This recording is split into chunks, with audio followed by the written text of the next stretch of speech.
ची लाडकी बहीण योजनेत तब्बल 80 लाख महिला अपात्र ठरल्यात. ई केवायसीची मुदत वाढवण्यास सरकारनं आता नकार दिलाय. केवायसी अपडेट करण्यासाठी 31 मार्च ही शेवटची मुदत देण्यात आली होती. मात्र मुदतवाढ न दिल्यानं ज्यांनी ई केवायसी अपडेट केली नाही त्यांनाही आता अपात्र ठरवण्यात आलंय. योजनेच्या सुरुवातीला ही संख्या सुमारे 2,46,00,000 इतकी होती, जी आता घटून 1,66,00,000 आलेली आहे. ई केवायसी न केल्यामुळे अनेक पुरुषांनी या योजनेचा लाभ घेतल्याचंही समोर आलं होतं आणि त्यानंतर तब्बल 80 लाख महिला आता या योजनेतून अपात्र ठरल्याचं समोर आलंय. आपले प्रतिनिधी राजू सोनावणे आपल्या सोबत आहेत. राजू, तब्बल 80 लाख महिला आता अपात्र ठरलेल्या आहेत. सगळ्यांना योजनेचे हप्ते द्या, नाहीतर योजना बंद करा. हिंगोली जिल्हाधिकारी कार्यालयामध्ये लाडक्या बहिणींनी गोंधळ घातलाय. 3 महिन्यांपासून हप्ते रखडल्यानं महिला आक्रमक झाल्यात. केवायसी करून सुद्धा 3 महिन्यांपासून लाडकी बहीण योजनेचा हप्ता मिळत नाही. सर्व पदांपेक्षा मोठी आहे आणि म्हणून मी आपल्याला सांगतो, त्यावेळेस मुख्यमंत्री असताना मुख्यमंत्री लाडकी बहीण योजना आपण सुरू केली. आम्ही देखील गरिबी पाहिली आहे, आमच्या आईची पत्नीची काटकसर पाहिली आहे आणि त्यावेळची परिस्थिती देखील पाहिली आणि म्हणून मुख्यमंत्री झाल्यानंतर मुख्यमंत्री माझी लाडकी बहीण योजना आपण सुरू केली. त्याचा उदय आणि जन्म त्यावेळेस झाला. आणि आपल्याला सांगू इच्छितो, कोणी माईकाला लावला तरी लाडकी बहीण योजना कधीही बंद होणार नाही. काही केवायसी वगैरे होईल त्याच्यामध्ये, पण पात्र लाडकी बहीण कधी वंचित राहणार नाही. हा शब्द लाडकी बहीण योजनेबाबत अदिती तटकर यांनी पुन्हा भाष्य केलंय. सप्टेंबर 2025 पासून सुरू असलेल्या ई केवायसी प्रक्रियेला मुदतवाढ देण्यात आली आहे.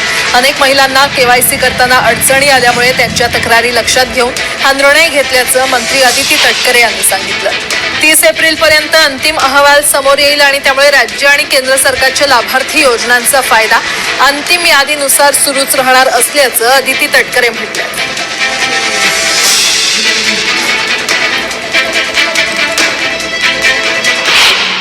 साधारणपणे 30 एप्रिल पर्यंत त्या संदर्भातला अंतिम जो डेटा आहे हा आपल्यापर्यंत समोर येईल. आमची साधारणपणे ई केवायसीची जी प्रक्रिया आहे ही राज्य शासना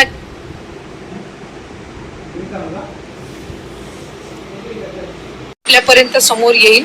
आमची साधारणपणे ई केवायसीची जी प्रक्रिया आहे ही राज्य शासनाच्या किंवा केंद्र शासनाच्या ज्या इतर डायरेक्ट ज्या लाभार्थीच्या म्हणजे डिरेक्ट बेनिफिशरी ट्रान्सफरच्या जेवढ्या स्कीम्स आहेत त्या सगळ्यांनाच ई केवायसी ही मॅन्डेटरी असते. त्यानुसार ही प्रक्रिया ही सुरू आहे आणि त्याच्या अंतिममध्ये अधिकाधिक ज्या लाभार्थी आहेत त्यांना लाभ हा या योजनेच्या अंतर्गत सुरू राहील. महत्वाचे अपडेट समोर आले पाहू शकता. बघा, लाडकी बहीण योजनेचे जे फॉर्म आहेत ते पुन्हा सुरू होणार का? भरपूर महिला भगिनी ज्या आहेत, लाडक्या बहिणी ज्या आहेत, त्या नवीन अर्जाची वाट पाहतात. नवीन अर्ज कधी सुरू होणार याविषयीची अपडेट तुम्हाला आहे. नवीन अर्ज भरायचा आहे का लाडक्या बहिणींनो? तुम्हाला लाडकी बहीण योजनेचा नवीन अर्ज भरायचा आहे का त्याच्याविषयीची महत्वाची माहिती आपण आता या ठिकाणी पाहणार आहोत. पाहू शकता. बघा, नवीन अर्ज जे आहेत ते तुम्हाला कसे भरता येतील किंवा नवीन अर्ज तुम्हाला भरायचे आहेत तर ते कशा पद्धतीने भरता येतील त्याची संपूर्ण माहिती आपण पाहणार आहोत. नवीन अर्ज सुरू होणार आहेत का त्याची पण माहिती पाहणार आहोत. त्याच्यामुळे सर्वांनी व्हिडिओ शेवटपर्यंत पहा. बघा, मुख्यमंत्री माझी लाडकी बहीण योजनेचा लाभ घेणाऱ्या महिलांसाठी एक अत्यंत महत्वाची आणि मोठी अपडेट समोर आली आहे. नियमांची कडक पडताळणी केल्यामुळे तब्बल 80 लाख महिला या योजनेतून अपात्र ठरल्या आहेत. पाहू शकता. बघा, महत्वाची जी योजना आहेत तर या योजनांची बघा, नियमांची कडक अंमलबजावणी पडताळणी केल्यामुळे तब्बल 80 लाख महिला या योजनेतून अपात्र ठरल्या आहेत. बघा, लाडक्या बहिणींनो, आता नवीन अर्ज जे आहेत ते नवीन अर्ज सुरू होणार आहेत तर तुम्हाला अर्ज भरायचे आहेत का? नवीन अर्ज जे आहेत ते तुम्हाला भरायचे आहेत का? लाडकी बहीण योजनेमध्ये तुम्हाला पण पैसे मिळावेत असं तुम्हाला वाटतंय का? नवीन अर्ज तुम्ही भरले पाहिजेत असं तुम्हाला वाटतंय का? तर तुम्ही कमेंट बॉक्समध्ये लिहून पाठवा नवीन अर्ज भरायचा आहे. ज्या ज्या महिलांना नवीन अर्ज भरायचे त्यांनी कमेंट बॉक्समध्ये लिहून पाठवा. आता पुढे बघा, महत्वाची माहिती आहे. त्यामुळे आधी 2,46,00,000 असणारी लाभार्थी महिलांची संख्या आता थेट 1,66,00,000 आलेली आहे. पाहू शकता. बघा, 2,46,00,000 असणारी लाभार्थी महिलांची संख्या आता थेट 1,66,00,000 आलेली आहे. ही केवायसी नंतर ज्या महिलांचे अर्ज बाद झालेत किंवा ज्यांना फॉर्म भरता आलेला नाही त्यांच्या मनात एकच मोठा प्रश्न आहे, योजनेची नोंदणी पुन्हा सुरू होणार का? बघा, योजनेची जी नोंदणी आहे ती पुन्हा सुरू होणार आहे का याचा महत्वाचा जो प्रश्न आहे हा सर्व महिला भगिनींमध्ये आहे. तुम्हाला पण अर्ज भरायचे का? लाडक्या बहिणींनो, नवीन अर्ज तुम्हाला भरायचे का? योजनेची जी नोंदणी आहे ती तुम्हाला करायची का? लाडकी बहीण योजनेचा तुम्हाला लाभ हवा आहे का? अर्ज सुरू झाले पाहिजेत का? तुम्हाला जे वाटतंय ते तुम्ही कमेंट बॉक्समध्ये लिहून पाठवा. अर्ज सुरू झाले पाहिजेत. बघा, सर्वांनी कमेंट बॉक्समध्ये लिहून पाठवा अर्ज सुरू झाले पाहिजेत का? बघा, योजनेची जी नोंदणी आहे ती पुन्हा सुरू होणार का? असं जर तुम्हाला वाटतं की योजनेची नोंदणी सुरू झाली पाहिजे तर कमेंट बॉक्समध्ये लिहून पाठवा. बघा, पुन्हा नोंदणी सुरू होणार का? टाइम्स ऑफ इंडियाने सरकारी सूत्रांच्या हवाल्याने लाडकी बहीण योजनेसाठी पुन्हा नोंदणी सुरू होणार नसल्याचं वृत्त दिलंय. बघा, स्वतः टाइम्स ऑफ इंडियाने लाडकी बहीण योजनेच्या पुन्हा नोंदणी जी आहे त्याची सूत्रांच्या हवाल्याने दिलेली माहिती की पुन्हा नोंदणी जे ती सुरू होणार नसल्याचं वृत्त दिले आहे. सध्या तरी लाडकी बहीण योजनेची नवीन नोंदणी किंवा अर्ज भरण्याची प्रक्रिया पुन्हा सुरू करण्याचा सरकारचा कोणताही विचार नाही. 30 एप्रिल रोजी ई-केवायसी करण्याची अंतिम मुदत संपली आहे. 30 एप्रिलला केवायसीची जी मुदत आहे ती संपलेली आहे. अनेक महिलांनी मुदत वाढवून मिळवण्यासाठी सरकारकडे विनंत्या केल्या आहेत. मात्र वरिष्ठ अधिकाऱ्यांनी स्पष्ट केलेले आहे की ई-केवायसीची मुदत वाढवण्याचा किंवा नवीन नोंदणी सुरू करण्याचा कोणताही प्रस्ताव सध्या सरकारच्या विचाराधीन नाही. पाहू शकता बघा, नवीन नोंदणी जे ते आता सुरू होणार नसल्याचं आपल्याला टाइम्स ऑफ इंडियाच्या माध्यमातून पाहायला मिळते.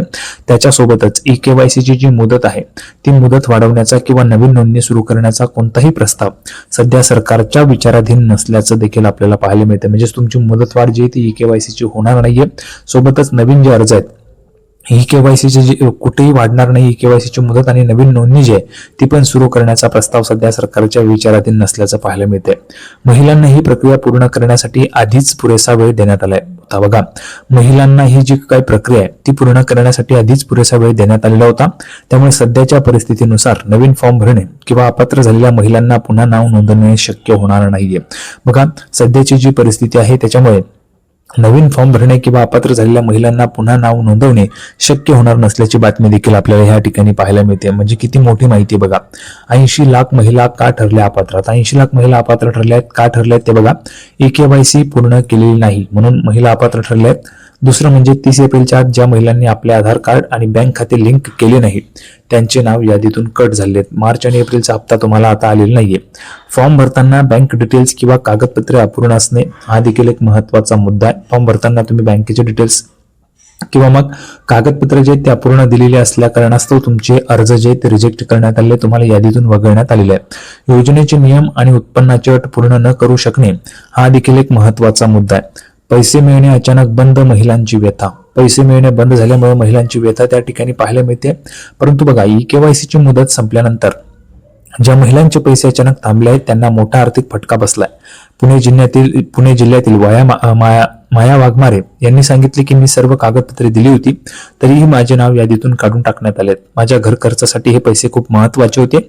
दरम्यान लाडकी बहीण योजना पुढेही सुरू राहणार आहे, पण ज्या महिलांचे फॉर्म मंजूर आहेत केवळ त्यांनाच याचे पैसे मिळत राहतील. मुदत संपल्यामुळे नवीन नोंदणी किंवा दुरुस्ती होणार नाहीये. बघा, लक्षात घ्या, लाडकी बहीण योजनेची जी मुदत आहे ती संपल्यामुळे ई-केवायसीची जी काही नवीन तुम्हाला मुदत वाढ आहे ती देण्यात आलेली नाहीये आणि ती कुठेही आता त्या ठिकाणी वाढवली जाणार नसल्याचं देखील आपल्याला पाहायला मिळते. त्याच्यासोबतच नवीन नोंदणी जी आहे तर ते नवीन नोंदणी किंवा दुरुस्ती देखील होणार नसल्याचं आपल्याला पाहायला मिळत आहे. तर अशा पद्धतीची महत्वाची माहिती लाडक्या बहिणीनं तुमच्यासाठी होती. हा व्हिडिओ तुम्हाला आवडला असेल तर सर्वांनी व्हिडिओला लाईक करा, चॅनलला सबस्क्राईब करा. लाडकी बहीण योजनेची नवीन अपडेट घेऊन पुढच्या व्हिडिओमध्ये आपण पुन्हा एकदा भेटूया. तोपर्यंत धन्यवाद.